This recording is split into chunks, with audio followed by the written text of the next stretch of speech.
Hello student, आपका अपने channel पर फिर से एक बार स्वागत है। आज हम बात करने वाले हैं पादप ऊतक की। इसमें हमने कल देखा था ऊतक की परिभाषा।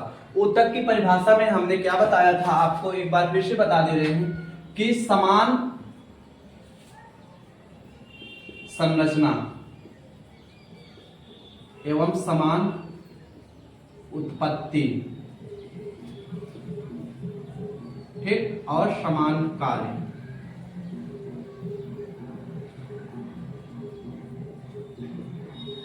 समान कार्य यानी कोशिकाओं का वह समूह जिसमें संरचना समान हो एवं उसकी उत्पत्ति समान हो और कार्य समान हो, उसे हम ऊतक कहते हैं। जैसे कि यह एक कोशिका है, इस कोशिका से हमने बताया था आपको कल कि यहाँ पे क्या होगा, बहुत सारे ऊतक कोशिका मिलकर एक समूह बनाते हैं जिसे हम क्या नाम देते हैं, इसका ऊतक नाम देते हैं। ठीक, ऊतक नाम देते हैं। अब जो ये ऊतक है, या तो ये सिर ही बनाएगा हमारा, या तो ये हाथ ही बनाएगा, या पैर बनाएगा, यानी बॉडी का कोई भी पार्ट सिर्फ यह एक कोशिकाओं का समूह बनाएगा। अगर दूसरा पार्ट बनाना हो तो यहाँ पे दूसरे कोशिकाओं का समूह आता है, तो क्या करेगा, ये सब अपना अपना अलग अलग कार्य करेंगे। मान लो कि ये था हमारा, ये हाथ बनाने वाला और ये सिर बनाने वाला, तो ये क्या सिर बनाएगा? नहीं, ये तो हाथ बनाने वाला ऊतक है, सिर्फ हाथ ही बनाएगा, और ये सिर बनाने वाला ऊतक है तो सिर्फ सिर ही बनाएगा। तो ये था हमारा ऊतक। यानी ऊतक वह होता है जो समान संरचना और समान उत्पत्ति, समान कार्य करे, या ऐसा कोशिकाओं का समूह क्या कहलाता है? ऊतक कहलाता है। अब हम पढ़ेंगे क्या, यहाँ पे पढ़ेंगे, यहाँ पे हम पादप ऊतक के प्रकार। पादप ऊतक के प्रकार हमने बताया था, ऊतक दो प्रकार के होते हैं, एक जंतु ऊतक और एक पादप ऊतक, सबको याद होगा। अब हम आगे देखते हैं, आगे क्या है यहाँ पे। जैसे पादप ऊतक कितने प्रकार के होते हैं, टाइप्स ऑफ, यहाँ पे हम लिख दे रहे हैं types of tissue, plant tissue.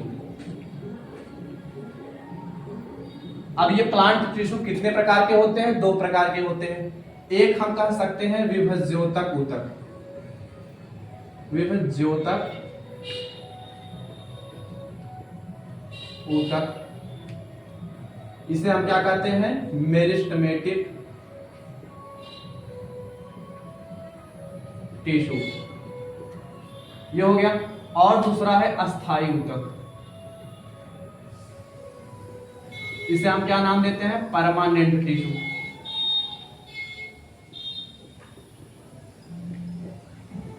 अब देखो यहाँ पे ध्यान से, जो विभज्योतक ऊतक है, विभज्योतक का मतलब यहाँ क्या हो गया?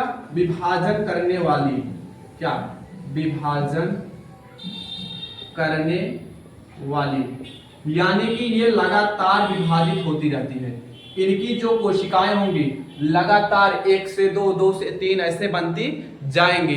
तो ये इसे हम इसलिए कहते हैं विभज्योतक ऊतक, जो क्या करते हैं? पौधे के ऊपरी भागों में, किनारों पर एवं नीचे पाए जाते हैं। जैसे यदि कोई पौधा पुराना है तो उसमें क्या होता है, हम देखते हैं 40-50 साल का पौधा या हमारे एज के ऊपर का पौधा कोई भी होता है, हम नहीं जानते कब से लगाया गया होता है, लेकिन उसमें जीवन पर्यंत क्या होती है? वृद्धि होती रहती है। ऐसा क्यों होता है?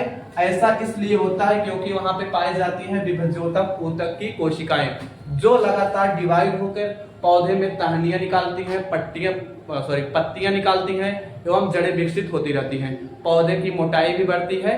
ये सब किसके कारण होता है? इस विभज्योतक ऊतक के कारण। यदि कोई पौधा छोटा है, उसमें तेजी से वृद्धि हो रही है, यानी कि उसमें विभज्योतक ऊतक की कोशिकाएं ज्यादा पाई जा रही हैं, यानी कि उसके लंबाई में वृद्धि हुई तो वह ज्यादा पाया गया। अगर हम देखें यहाँ पे अस्थायी ऊतक, अस्थायी ऊतक का मतलब ये जो ऊतक है यह विभज्योतक ऊतक से बना होगा। जैसे कोई पौधा है, ये पौधा हमारा क्या करता है, यहाँ से पहले ये मान लो एक छोटा पौधा था, छोटा पौधा था, अब ये छोटा पौधा क्या हुआ, यहां से यहां तक ग्रो कर दिया, यानी ये पौधा यहाँ पे इतना बड़ा हो गया। अब ये पौधा क्या कर रहा है? किसके कारण बढ़ा? इस विभज्योतक ऊतक के कारण बढ़ा। लेकिन अब जो ये पौधा बड़ा है, इसके लिए कुछ खाद पानी चाहिए इसे खाने पीने के लिए, तभी तो ये जीवित रहेगा, तभी ऊपर वृद्धि करेगा। तो इसके लिए यहाँ पे डेवलप्ड हो जाता है किसका, अस्थायी ऊतक का, जो एक प्रकार से यहाँ पे स्थिर हो जाते हैं, जो सिर्फ खाद्य पदार्थों का आदान प्रदान ही करते हैं, जल का आदान प्रदान करते हैं, जिससे पौधे की मेंटेनेंस बनी रहे, पौधे लगातार ग्रोथ करते रहे, विकास करते रहे, वृद्धि करते रहे। ठीक, अब ये हम पढ़ते हैं। सबसे पहले इसमें क्या पढ़ेंगे हम, सबसे पहले अगर हम बात करें यहाँ पे विभज्योतक ऊतक की, तो विभज्योतक ऊतक यहाँ पे 3 प्रकार के होते हैं। कितने प्रकार के होते हैं, 3 प्रकार के होते हैं। पहला जो है एपिकल, यहाँ पे मेरिस्टेम का लेते हैं, मेरिस्टेम टिश्यू ना, और यहाँ पे क्या हो गया, इंटरकैलरी, इंटरकैलरी एम्प्टी यानी मेरिस्टेमेटिक टिश्यू। यहाँ पे क्या हो गया, लेटरल एम्प्टी यानी मेरिस्टेमेटिक टिश्यू। एपिकल का मतलब शीर्ष, यहाँ पे क्या हो गया, शीर्षस्थ, ये शीर्षस्थ हो गया। इंटरकैलरी का मतलब होता है अंतर्वेशी, क्या ना मतलब होता है, अंतर्वेशी। ठीक, अब लेटरल का मतलब होता है पार्श्व। देखो इसके शब्द में ही सब कुछ है। अगर शीर्षस्थ कर रहा है तो पौधे के टिप पर पाई जाएगी ना, पुनुई पर जिसे कहते हैं। और अंतर्वेशी यानी अंतर्वेशी, अंतर क्या मतलब बीच में, तो वो पौधे के बीच में उपस्थित होगा। पार्श्व यानी पौधे के सबसे निचले भाग में। जैसे यहाँ पे हम दिखा रहे हैं आपको पौधे के कहां कहां पे पाए जाएंगे। ये पौधा था।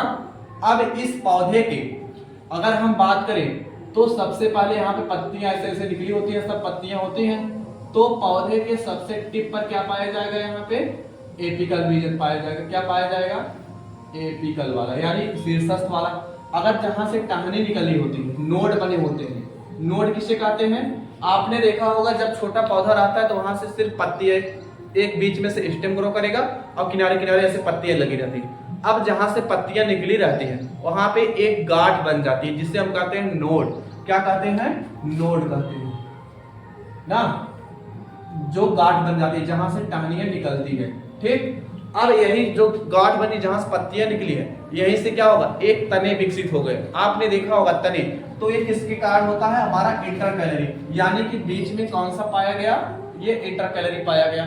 और जब पौधे तो बढ़ गए, लंबाई में बढ़ गए, और क्या हुआ, उसमें टहनियां भी विकसित हो गई। जब पौधे को मोटा होना होगा, अगर पौधा ऊपर बढ़ा सीधे बढ़ता जाए, टहनियां निकलता जाए, पौधा मोटा ना हो तो पौधा खड़ा हो पाएगा, नहीं खड़ा हो पाएगा।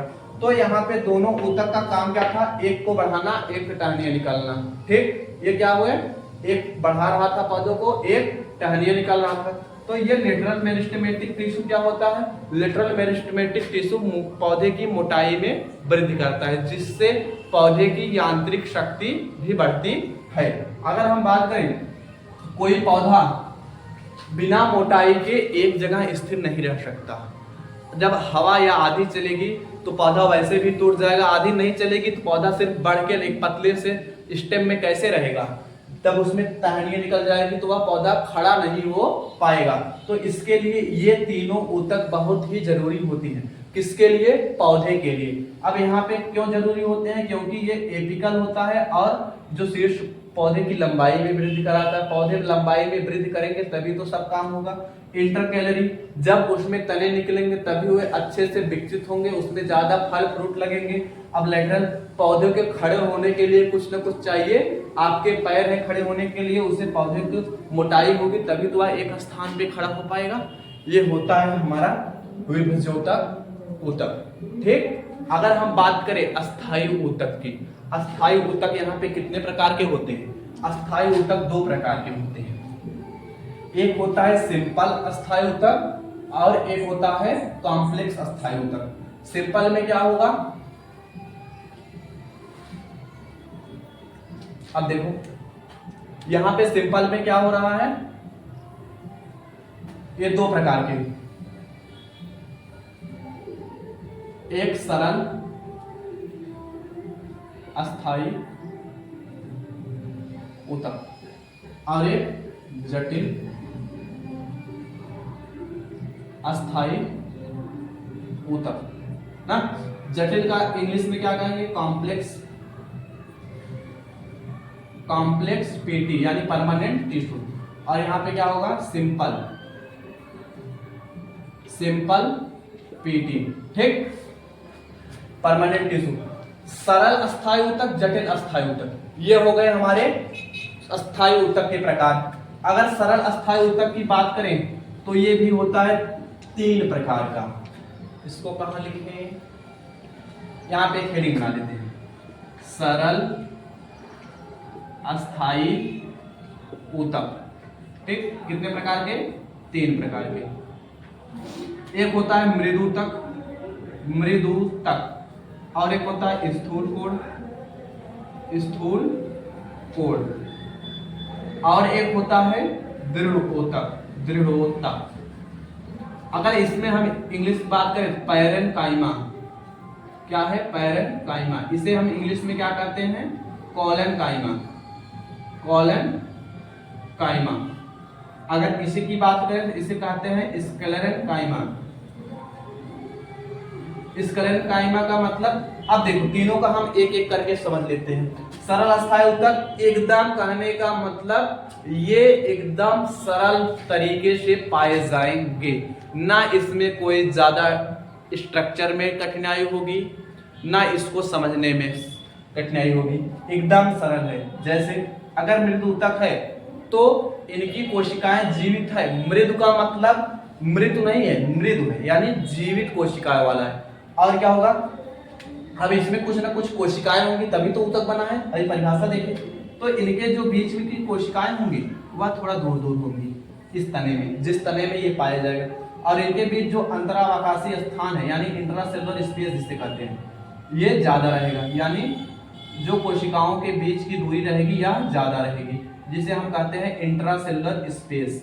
क्या नाम देते हैं इसे, इंट्रासेलुलर स्पेस यानी अंतराकोशिकीय स्थान।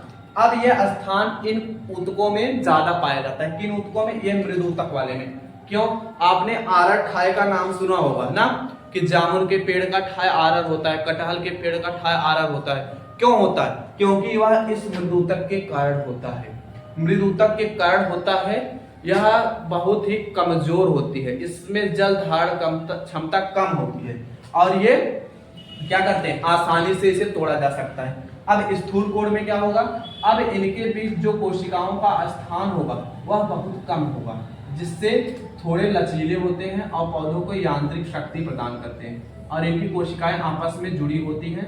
अब देखो ये बीच बीच में छोटा छोटा क्या गैप दिख रहा है, इसमें पाया जाता है लिग्निन की परत, जो क्या करती है, अंतराकोशिकीय स्थान को भर देती है, जिससे इनके गैप का कम हो जाता है। और ये क्या करते हैं, ये मृदु ऊतक से थोड़े मजबूत होते हैं। क्या होते हैं, मृदु ऊतक से थोड़े ही मजबूत होते हैं। लेकिन मृदु ऊतक सबसे कमजोर होता है ना, आराम से ऐसे किसी चीज को पकड़ो आराम से तोड़ा जा सकता है, लेकिन स्थूल कोण को थोड़ा दम लगा के तोड़ना पड़ेगा। और ये दृढ़ ऊतक क्या है, इसे हम आसानी से तोड़ ही नहीं सकते। क्या करते हैं, इसे आसानी से तोड़ नहीं सकते। क्यों नहीं तोड़ सकते, क्योंकि इनके बीच जो कोशिकाएं होती हैं उनके बीच में गैप होता ही नहीं है, इंट्रासेलुलर स्पेस के बीच में गैप होता नहीं। और इनकी जो कोशिकाएं होती हैं वह दोनों तरफ नुकीली होती हैं। देखो यहाँ पे नुकीली, यहाँ पे नुकीली ना। अब इसी से अलग दूसरी कोशिकाएं सटे होंगे, तो इनके बीच कोई भी गैप होता ही नहीं है, इसलिए यह बहुत ही मजबूत होती है, मृत भी होती है। अब क्या करते हैं, जैसे शीशम ने आपने सुना, एक पतली सी टहनी को हम आसानी से तोड़ सकते हैं, नहीं तोड़ सकते। क्यों नहीं तोड़ सकते, क्योंकि यह दृढ़ ऊतक उसमें पाया जाता है। अब दृढ़ ऊतक के कारण ही जो कोशिकाएं होती हैं वह बहुत मजबूत कोशिकाएं होती हैं, जिससे वह आसानी से नहीं तोड़ सकता। हम उसे एक पकड़कर उस पे आराम से लटक सकते हैं, किस पे, उस छोटी सी टहनी पर, किसके, शीशम के। ठीक, ये रहा हमारा सरल अस्थायी ऊतक। अगर हम बात करें यहाँ पे किसकी, तो जटिल अस्थायी ऊतक की, जटिल अस्थायी ऊतक ना। जटिल अस्थायी ऊतक करने का मतलब जाइलम और फ्लोएम, सबने नाम सुना होगा, जाइलम और फ्लोएम। ठीक, इसे दारू कहते हैं, इसे पोषक वाह कहते हैं ना। ठीक, जाइलम और फ्लोएम सबसे सरल नाम है। ये पहला हो गया, ये दूसरा हो गया। किसके पार्ट है? अस्थाई जटिल अस्थायी ऊतक के। जटिल अस्थायी ऊतक के जो जाइलम पाया जाता है वह मृद ऊतक होता है, यानी मृत ऊतक होता है। क्या होता है? मृत ऊतक, यानी मरी हुई कोशिकाओं का बना होता है। जैसे सोख्ता काम करता है, सोखता है, अगर हम यहाँ पे पानी की बूंद गिरा रहे हैं, ये धीरे धीरे सोखकर पूरे सोखे में फैल जाएगा। ठीक है, फैल जाएगा। उसी प्रकार से ये मरी हुई कोशिकाएं होती है, उसी प्रकार से ये भी कार्य करती है। जैसे अगर जड़ से यहाँ से पानी एब्जॉर्ब हुआ, यानी जल को ग्रहण किया, अब यहाँ पे बीच में पाई जाती है जाइलम, तो क्या करेगा? जल से ग्रहण करके यहाँ पे छोड़ देगा। अब छोड़ने के बाद ये क्या करेगा? यहाँ से पानी आएगा। अब यहाँ पे जो जमीन है, जमीन पे पानी है, यहाँ पानी तो है नहीं, यहाँ सांद्रता ज्यादा है, यानी इसका पानी ज्यादा है, पानी ज्यादा से कम की ओर जाता है। अगर कोई टंकी है ना, इसमें ज्यादा पानी है, इससे ज्वाइंट है, इसमें कम पानी है, तो क्या होगा? यहाँ से पानी इसमें जाएगा, इसमें से इसमें जाएगा, ज्यादा वाले से कम की तरफ जाएगा। कहां से जाएगा? ज्यादा से कम। ठीक, ज्यादा से कम की तरफ जाएगा। उसी प्रकार से मिट्टी में जल ज्यादा पाया जाता है, पेड़ों में कम पाया जाता है, क्योंकि वाष्पोत्सर्जन की क्रिया द्वारा पेड़ अपना जल बाहर निकाल देते हैं। ठीक, कम हो जाता है। तो यहाँ से जल अब्जॉर्ब किया, अब यहाँ पे पहुंचा, अब लगातार एब्जॉर्ब हो रहा है, पानी जाएगा कहाँ? पानी ऊपर जाएगा। अब किसके माध्यम से जाएगा? इस जाइलम के माध्यम से पानी पत्तियों तक पहुंचता है। किसके माध्यम से पहुंचेगा? जाइलम के माध्यम से। ठीक, जाइलम के माध्यम से कहां तक पहुंचेगा? पत्तियों तक। पत्तियों तक पानी जाएगा। ठीक, अब पानी जाएगा तो पौधे भोजन बनाएंगे, प्रकाश संश्लेषण की क्रिया करेंगे, और उनका जो आवश्यक पोषक तत्व है, हानिकारक पोषक तत्व है, वाष्पोत्सर्जन की क्रिया के द्वारा बाहर निकालते हैं। अब फ्लोएम क्या होता है? फ्लोएम पानी पहुंचा, भोजन बना पत्तियों पर, भोजन बना तो, लेकिन अब भोजन क्या सिर्फ पत्तियों में रहेगा? जैसे हम भोजन खाते हैं सिर्फ हमारे पेट में रहता है, वह एब्जॉर्ब होके पूरे शरीर में पहुंचता है ब्लड के माध्यम से। उसी प्रकार ये फ्लोएम जब भोजन बनता है, ये फ्लोएम क्या करता है? फ्लोएम की कोशिकाएं भोजन को लेकर कहां तक पहुंचाती हैं? पौधे के सभी हिस्सों में पहुंचा देती हैं। अब यहाँ पे भोजन बना, यहाँ पे किसका निर्माण हुआ? भोजन का निर्माण। ठीक, अब भोजन का निर्माण भी क्या करता है? अब यहाँ से भोजन यहाँ पे जाएगा, जड़ों तक पहुंचेगा, किसके माध्यम से? फ्लोएम के माध्यम से। इनकी कोशिकाएं जीवित होती हैं, सिर्फ मरी हुई कोशिकाएं किसकी होती हैं? यहाँ पे मरी हुई कोशिकाएं। ठीक, इतना समझ में आया? अब फ्लोएम क्या करता है? फ्लोएम भोजन को पौधे के सभी भागों में, चाहे वह टहनी जिस प्रकार निकली हो, यहाँ निकली हो, यहाँ निकली हो, पत्तियों में, जड़ों में, सब स्थान पे पहुंचा देता है। ये रहा हमारा पादप ऊतक, जो हमने एक क्लास में देखा है। ठीक, अगर आपको कोई बात, कोई टॉपिक ना समझ में आए, कमेंट बॉक्स में आप कमेंट कर सकते हैं। ठीक, तो बने रहिए इस चैनल के साथ। मिलते हैं नेक्स्ट वीडियो में, किसके साथ? जंतु ऊतक के बारे में। जंतु ऊतक बहुत ही इंटरेस्टिंग होने वाला है, उसका लगभग 2-3 पार्ट बनेगा, जो हम एक पार्ट को धीरे धीरे पढ़ेंगे। ठीक है, मिलते हैं नेक्स्ट वीडियो में। जय हिंद, जय भारत।